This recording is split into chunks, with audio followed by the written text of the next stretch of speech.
Sa October 30 na ang barangay at sangguniang kabataang elections, may mga paalala ang Parish Pastoral Council for Responsible Voting para sa mga kandidato, pati na yung kanilang paghahanda para dito.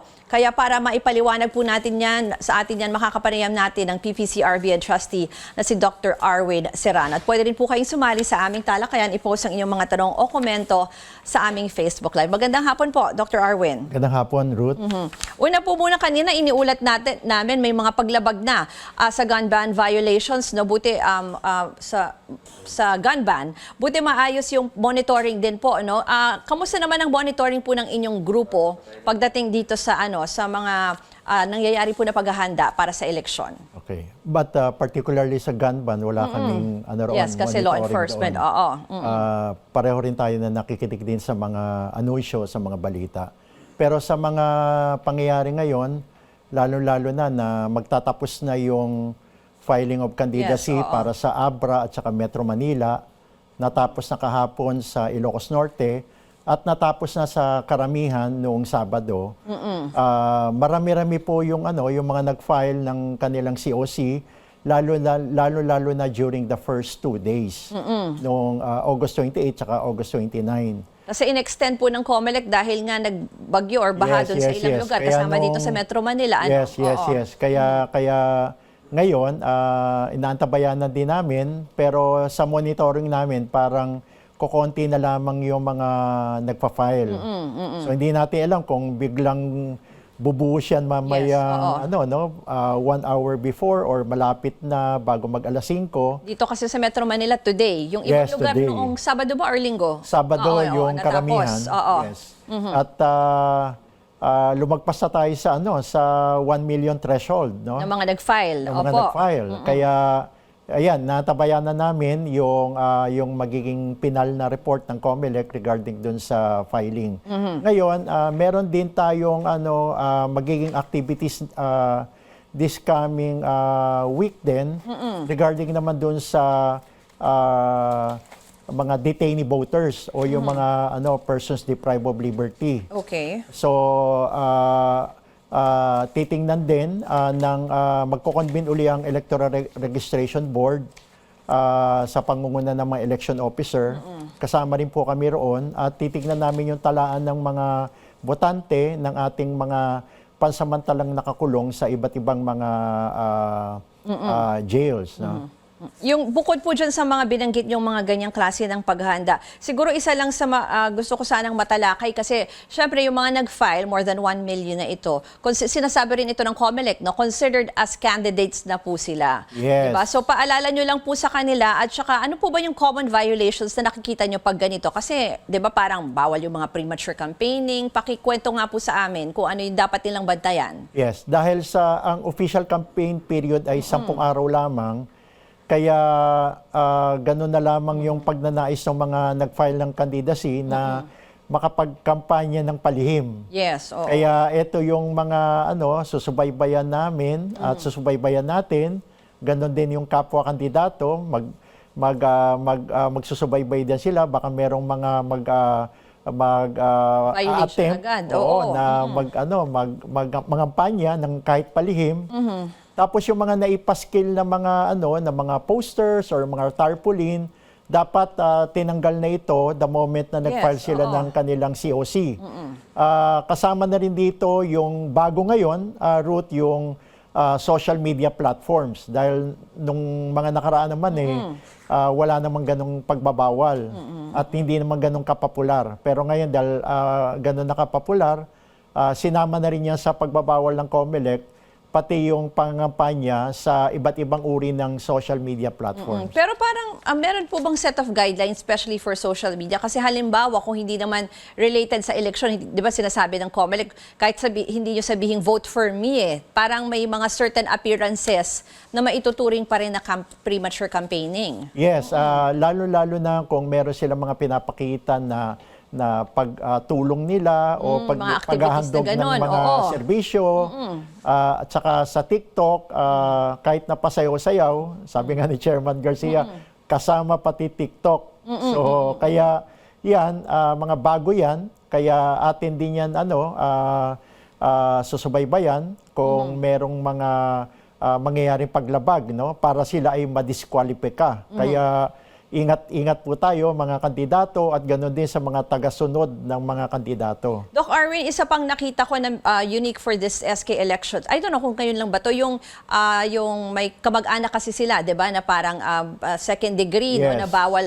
Dapat sa filing dineclare nila 'yon, or but I also saw statements ng COMELEC na hindi rin naman kasi nila mamomonitor lahat, no, na ma-check kung may kamag-anak ka bang opisyal, kaya dapat dapat ma-disqualify ka, no. So paano kaya yung ganitong monitoring? Ini-encourage actually ng COMELEC yung mga iba na i-report ito or mag-file ng disqualification case. Yes, Pagdating po dito, paano? Yes, hindi Oo. lang yung PPCRB, kundi buong madla, pwedeng mag-report sa election officer sa kanilang lugar kung meron silang alam na mga kumandidato na merong kamag-anak either by blood or consanguinity or affinity up to second degree. Second degree, oo. At ganun din, kung meron din silang alam na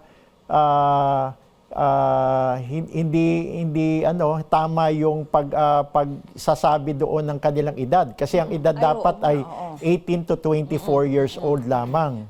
For sangguniang For kabataan. sangguniang kabataan. Oo.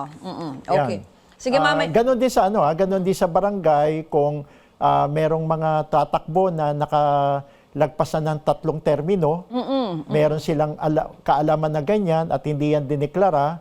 So, pakibigay din yung kaalaman sa ating pinakamalapit na election Kasi officer. aminado naman ng COMELEC na hindi lahat yan, sa dami ng mga kandidato at mga positions, elective positions, hindi Yes. lahat yan mababantayan nila. Sige po, ipagpatuloy natin ang ating usapan. Kasama pa rin si PPCRV National Coordinator and Trustee Arwin Serrano sa pagbabalik ng Newsroom ngayon, dito lang sa CNN Philippines. Balikan natin ang ating serbisyo ngayon. Kasama pa rin ang Parish Pastoral Council for Responsible Voting para pa rin ito sa mga paalala tungkol sa barangay at sangguniang kabataan elections. Kasama pa rin si National Coordinator and Trustee Dr. Arwin Serrano. Ang PPCRV po ay kilalang partner, no, ng COMELEC pagdating ng mga eleksyon, kasi kasama kayo sa monitoring, kasama kayo sa mga quick-cut, at kayo po ay laging kumukuha ng mga volunteers kada eleksyon. No? Ano po ang proseso for the coming elections? Ano pong mangyayari? Anong mga kailangan ng PPCRV? Well, una-una, Ruth, kailangan namin ng mga dagdag na volunteers para matulungan hindi lamang ang ating COMELEC, kundi ang ating taong bayan para magkaroon tayo ng mapayapa, maayos na halalan on October 30. At kaakibat din dito, yung atin din mga ginagawang mga paghahanda. Kaya nananawagan din ang inyong lingkod para sa mga nais na mag-volunteer sa amin. Pumunta lang po kayo sa pinakamalapit na parokya, Catholic parishes. Kahit na hindi po kayo Katoliko, ay malugod namin kayong tatanggapin at i-welcome para maging volunteer. Ang criteria lang po namin ay napakasimple. Una po ay hindi po dapat tayo tumatangkilik ng direktamente sa anumang mga kandidato, whether barangay or SK, or ibig sabihin non-partisan po. And then pangalawa, nais maglingkod, magbigay ng serbisyo nang walang anumang kapalit, kung hindi pagbibigay namin ng simpleng pagkain, tubig, ID at t-shirt, at ganoon din ang proper training para sa mga nais na mag-volunteer. Kaya kailangan namin, Ruth, ang mga dagdag na volunteers. Doc Arwin, may edad po ba ito para sa mga volunteers? Napakagandang tanong kasi sa Omnibus Election Code, kailangan po ng magbabantay sa mga presinto sa bawat voting center ng at least 18 years of age at nakatira sa residente doon sa barangay na yon. At hindi tumatangkilik ng anumang mga kandidato sa ganong klaseng halalan. So kung precinct poll watchers, kailangan po at least 18. Pero sa mga ibang klase ng aming pong mga volunteers like voters assistance desk, yung in charge sa food o tagahatid ng food, taga-dasal namin, taga-transport, at ganun din sa iba pang mga monitoring activities sa araw ng halalan. Pwede rin po kaming tumanggap ng mga less than 18. Dahil yung mga mga kabataan natin magagaling sa teknolohiya, kailangan namin yan para matulungan kaagad yung ating pong mga botante para mahanap yung kanilang mga pangalan, ano yung clustered precinct at room assignment. Isa rin po sa role, alam ko, ng PPCRV ay tumutulong kayo sa voters education. Ano po, lalo na ngayong eleksyon na ito, maraming first-time voters, especially for SK, kasi sinasabi nyo, Yes. dyan talaga nagsisimula yung future leaders ng bansa. No? Yung mga gusto pong maka-attend ng inyong mga education or voters education or seminars, meron po ba kayong schedule nito, or yung mga gustong magbigay din po kayo sa kanilang mga barangay ng voters education seminars? Paano po ito? Una, nag-schedule talaga kami ng voters education seminars namin, pero meron din yung mga field coordinators namin kasi in-equip at in-empower na namin sila ng mga presentation materials, kaya pwede na silang magsagawa ng kanilang mga local campaigns, particularly on voters education.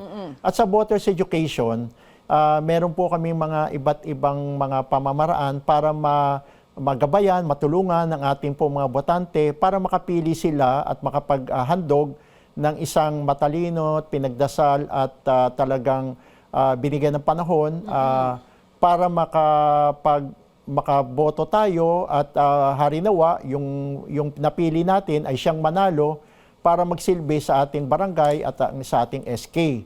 Binibigyan namin din ng pagpapahalaga. Bakit ba napaka-importante nitong regular election on barangay and SK? Pinapaliwanag din po namin din ang ilang mga pamantayan na ginagamit namin para sa isang simpleng gabay para sa pagpili ng karapat-dapat na kandidato. Meron kami route na tinatawag na 3K. O Okay. parang Explain KKK ng Katipunan. No, unang K ay karakter. Pangalawang K ay katapatan. And then pangatlong K ay kaalaman. Okay. Nagbanggit na rin kayo ng ibang reminders, no, para dun sa mga paano pumili ng kandidato. And then alam ko meron kayo parang 10 commandments. Pero binanggit nyo na yung isa kanina na dapat bumoto, mahalaga ang pagboto ng barangay and SK elections kasi minsan mababa talaga yung turnout compared doon sa pagboboto ka ng senador, ng presidente. Siguro panghuli na lang bigyan niyo po ng emphasis kung bakit mahalaga, no, na lumabas ang lahat sa October 30 para bumoto, and also kung saan kayo pwedeng makontakt ng PPCRV. Okay. Una, kailangan nating bumoto kasi karapatan natin ito. Kasi tungkulin natin ito bilang Pilipino at bilang mamamayan sa ating bansang Pilipinas. Pangalawa, marami sa ating mga kailangan ay dapat makuha lang natin sa barangay lang natin. At yung mga tumatakbo na mga kandidato ngayon, karamihan sa kanila kilala natin. Baka nga yung iba kapitbahay natin. At napakaganda kung ang ating mga liderato sa ating barangay ay magagaling, mahuhusay at talagang tumutugon sa pangangailangan ng tao. Okay. Yung ating mga basic needs na gagaling sa barangay, yung mga binibigay na tulong ng ating national and even ating mga syudad at munisipyo, ibinababa yan sa ating barangay. At alalahanin natin itong mga kandidato ngayon, pag sila'y nanalo, sila'y ating mga public servants. Kaya nararapat lang na bigyan natin ng pagpapahalaga, talagang malalim na pag-iisip, at ganoon din, pagdasal din natin yung ating gagawing pagboto at napiling mga kandidato na iboboto. Okay. Kaya napakahalaga po ng ating barangay. Para naman po sa SK, dagdag ko lang, Ruth, etong SK ay leadership development, leadership training. Ito po ay tulong natin sa ating mga kabataan na nais na maglingkod pa sa mas mataas na posisyon balang araw. Okay. At dito sila magsisimula sa ating mga sangguniang kabataan council. Sige po. Maraming pong salamat kay PPCRV National Coordinator and Trustee Arwin Serrano.